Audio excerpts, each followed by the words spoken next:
Hello everyone, I'm Himani Joshi. I'm a PhD student at IIIT Delhi, India. In this presentation, I'm going to present my work that is accepted in ICAST 2020 conference as show and tell demo. Title of my presentation is Learning-Based Reconfigurable Wideband Non-Contiguous Spectrum Characterization for 5G Applications. The spectrum sharing in 3GPP Release 17 demands base station to characterize the wideband spectrum span over licensed, shared, and unlicensed non-contiguous frequency bands. Furthermore, multi-antenna and beamforming are de facto approaches in future generation radio. Hence, characterization of spectrum is desired over time, frequency, as well as in spatial domain. However, the existing wideband spectrum characterization suffers from two drawbacks. The first one is that they perform contiguous wideband characterization and the architecture depends upon the number of transmission, and this leads to the sensing failure whenever the number of transmission is higher than the number of antennas. So in order to overcome these challenges, the proposed hardware testbed allows the architecture to be independent of the number of transmission in the sensed wideband spectrum, and it can intelligently sense the desired frequency band in the wideband spectrum.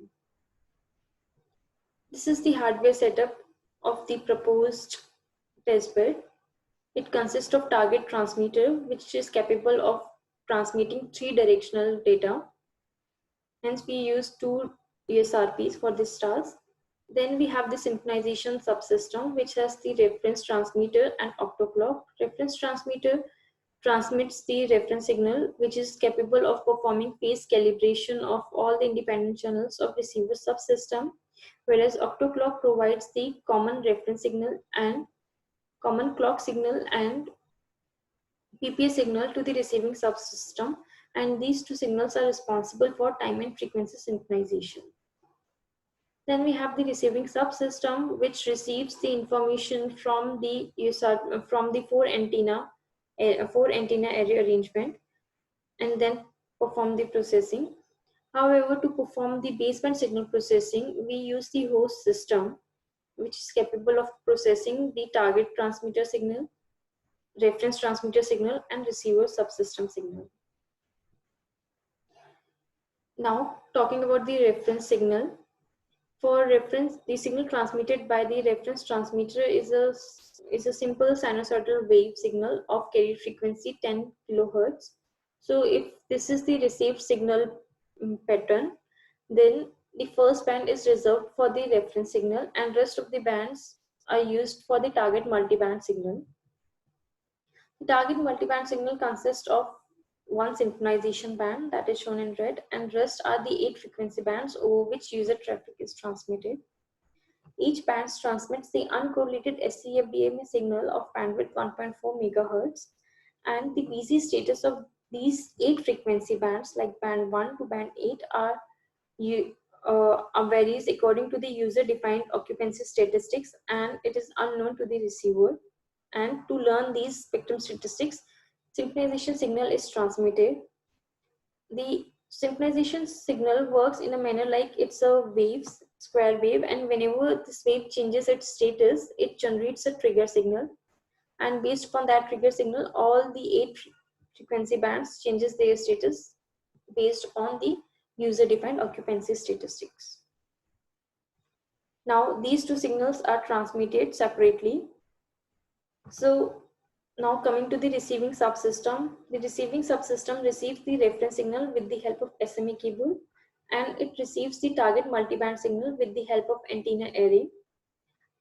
And since we explore two antenna array, uniform linear array and sparse linear array, so here we kept the distance between the antenna as variable. So these signals are combined at the receiver port of USRP radio with the help of combiner. The receiver these USRP radios perform the digitization and down conversion, and the down converted signal is passed to the LabVIEW, where it works in 2 stages. The first stage performs the phase calibration and processing speed synchronization, and then it performs non-contiguous intelligent wideband characterization. Now we studied these 2 stages in detail. So the first task of stage 1 is phase calibration. Here we first extract the reference signal from YLN by performing low pass filtering. We determine the phase offset of this reference signal, as this phase offset is corresponds to the phase noise of 4 independent channel. So this phase offset, calculated phase offset, is removed from the violin.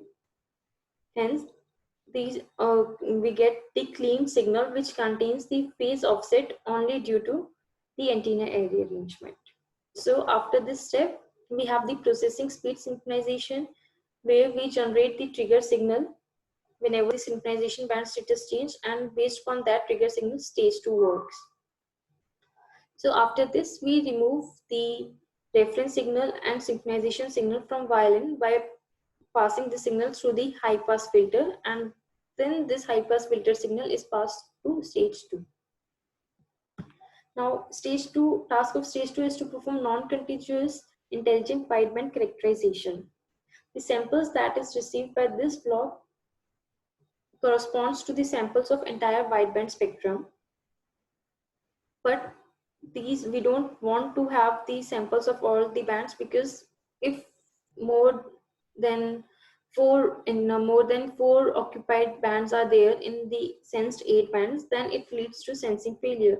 So in order to overcome this challenge, we are doing the non-contiguous characterization, where we digitize only some, where we select the digitized samples of some particular frequency bands whose indexes are stored in beta. So the first task here is to perform non-contiguous sub-Nyquist sampling, which digitizes beta frequency bands only. So for this task, we use finite rate of innovation technique, which select non-contiguous frequency band. These sub-Nyquist samples of beta frequency bands are passed to joint angular frequency estimation block, where we determine the status of these beta frequency band, whether they are vacant or occupied, and when they are occupied, their corresponding DOA is determined, and then we determine the overall throughput, that is the number of vacant bands over the entire spatial domain. And for this task, we are using Bayesian matching pursuit and music algorithm. Now the next task is to determine this beta, and for this we are using learning and decision making algorithm, whose task is to learn the spectrum statistics and determine the optimum value of beta and mod beta. Mod beta is the number of bands. Here we explored 3 different learning and decision making algorithms. The first one is the ideal myopic policy. As its name suggests, it's the ideal one, so it has the prior information of all the spectrum statistics, and hence it will select the optimum beta and mod beta. Optimum mod beta means that it can sense more number of bands than the number of antennas. So this allows us to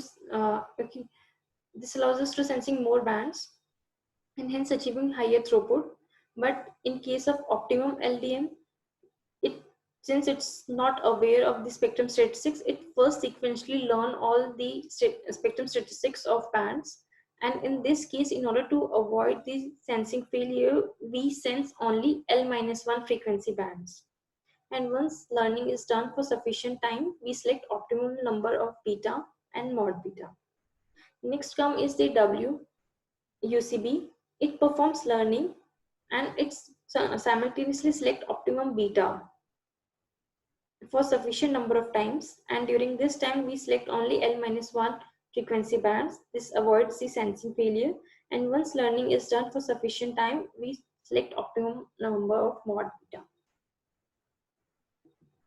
This is the hardware architecture. Here we use the carrier frequency of 2.4 gigahertz, and which has this IQ sampling rate of 13 megahertz, and the transmit antenna and receive antenna gain varies from 0 to 10 dB. Now I'll show the video of the hardware testbed.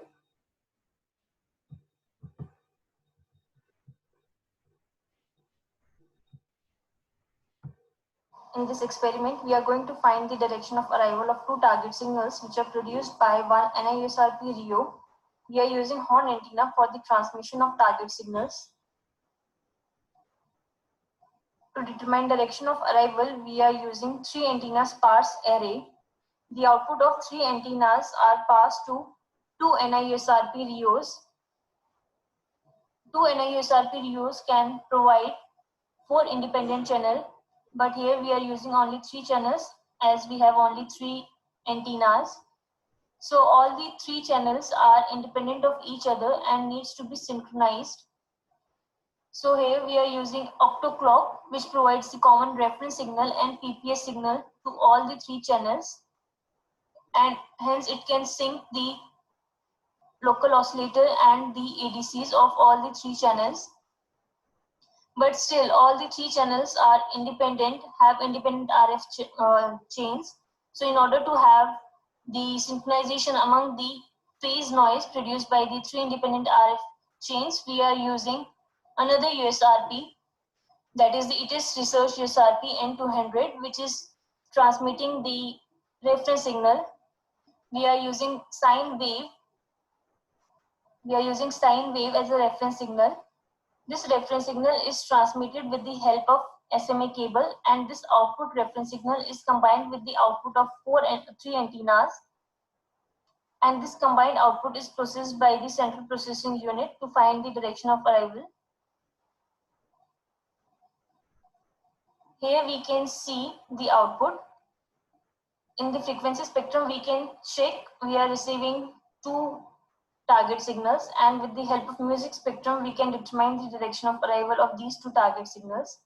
The 2 DOAs here, we can see the first DOA, that is DOA NS, is produced with the help of Nyquist samples, and the second DOA, that is DOA SNS, is produced with the help of sub-Nyquist samples.